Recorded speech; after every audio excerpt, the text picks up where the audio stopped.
बिहार में सियासी पारा आज चरम पर है, क्योंकि आज पहले चरण के चुनाव प्रचार का आखिरी दिन है। नेताओं के लिए ये सिर्फ आखिरी दिन नहीं, बल्कि जीत की जंग का अंतिम मौका भी है।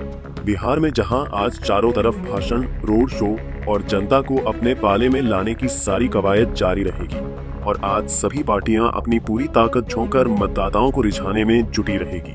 कहीं विकास के सपने बेचे जा रहे होंगे, तो कहीं जातीय समीकरणों का गणित पढ़ाया जाएगा। बिहार के इसी सियासी किले को फतह करने के लिए मंगलवार को पीएम मोदी, अमित शाह और राहुल गांधी समेत कई दिग्गज चुनावी मैदान हुंकार भरेंगे। पहले चरण का अंतिम वार, रैलियों की बौछार। पीएम मोदी एनडीए की महिला कार्यकर्ताओं से करेंगे संवाद। ये कार्यक्रम बीजेपी की मेरा बूथ सबसे मजबूत पहल के तहत होगा आयोजित। गृह मंत्री अमित शाह 3 रैलियों को करेंगे संबोधित।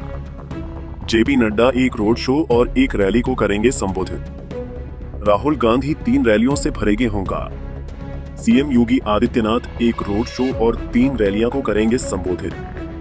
रक्षा मंत्री राजनाथ सिंह आज बिहार में 4 जनसभाओं को करेंगे संबोधित। बिहार के रण को जीतने के लिए न केवल रैलियां और रोड शो की होड़ लगी हुई है, बल्कि इस सियासी मैदान में अपने विरोधियों को मात देने के लिए सत्ता पक्ष और विपक्ष वादों की छड़ी भी लगाने से पीछे नहीं हट रहे हैं। और इसी बीच बिहार में पहले चरण का चुनाव प्रचार थमने से कुछ घंटे बचे ही थे कि महागठबंधन के सीएम उम्मीदवार और आरजेडी नेता तेजस्वी यादव ने महिलाओं, सरकारी कर्मचारियों और किसानों को अपने पाले में लाने के लिए बड़ा ऐलान कर दिया है। आज जो हम लोगों ने किसानों को लेकर के जो घोषणा की है, हम मुकेश सहनी जी, पूरे महागठबंधन के लोग, सरकार बनेगी तो जो सिंचाई के लिए जो बिजली लगता है किसानों को, उस बिजली को जो है हम लोग मुफ्त करेंगे किसानों को। सिंचाई के लिए जितने आपके पैक्स हैं उन सबको जो है जनप्रतिनिधि का दर्जा भी दिया जाएगा। और जो गेहूं और धान जो लिया जाता है, जो एमएसपी जो है, धान का एमएसपी के अतिरिक्त 300 रुपए और गेहूं का एमएसपी के अतिरिक्त 400 रुपए जो हम लोग करेंगे।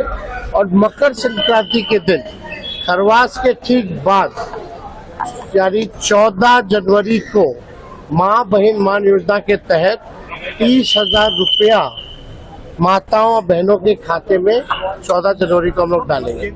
आपको बता दें, बिहार विधानसभा चुनाव के पहले चरण से तय हो जाएगा कि किसके सिर सत्ता का ताज सजेगा और कौन बिहार की सत्ता से 5 साल के लिए बेदखल हो जाएगा।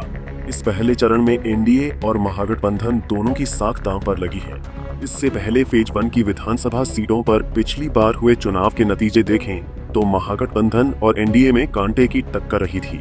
आइए ये भी समझ लेते हैं पहले चरण में किन हॉट सीटों पर चुनाव होगा।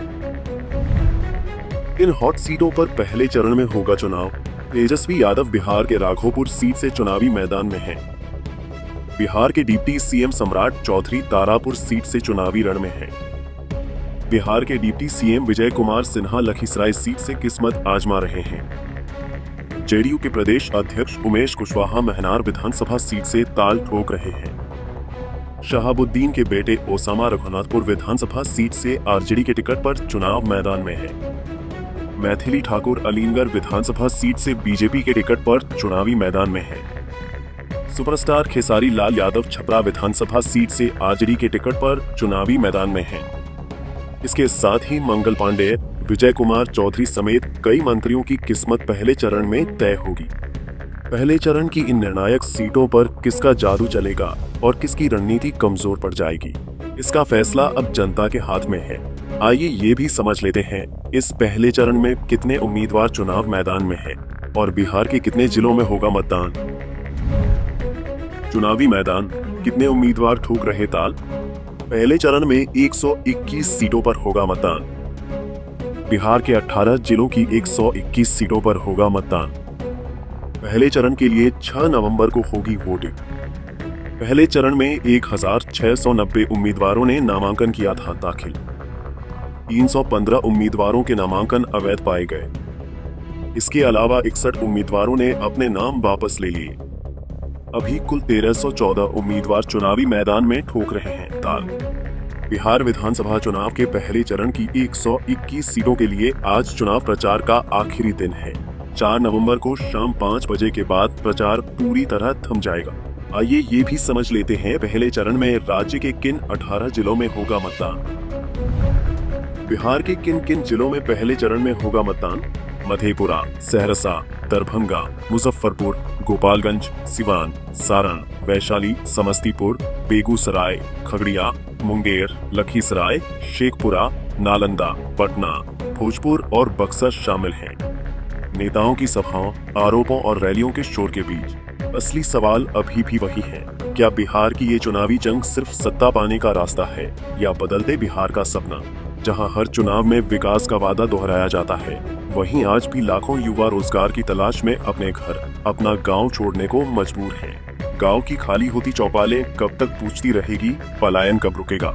सड़कों से संसद तक हर मंच पर विकास के नारे गूंजते हैं, लेकिन अस्पतालों में व्यवस्था, स्कूलों में शिक्षक, खेतों में सिंचाई और शहरों में रोजगार अब भी अपनी बारी का इंतजार कर रहे हैं। जनता के दिल में एक और सवाल गहरा है, क्या बिहार को सिर्फ जाति समीकरणों और भाषणों से चलाया जा सकता है, या अब समय है रोजगार, शिक्षा और उद्योग जैसे असली मुद्दों की बात करने का?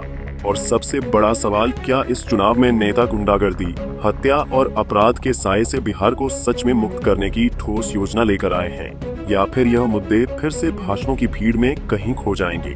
क्योंकि इस बार चुनाव सिर्फ नेताओं की किस्मत का नहीं, बल्कि बिहार के भविष्य, उसके युवाओं, उसकी माताओं के भरोसे और उसके सपनों का फैसला है। Bureau report, Punjab Kesari TV. हमसे जुड़े रहने के लिए हमारे YouTube चैनल को सब्सक्राइब करें और नई वीडियो की नोटिफिकेशन के लिए बेल आइकॉन को दबाएं।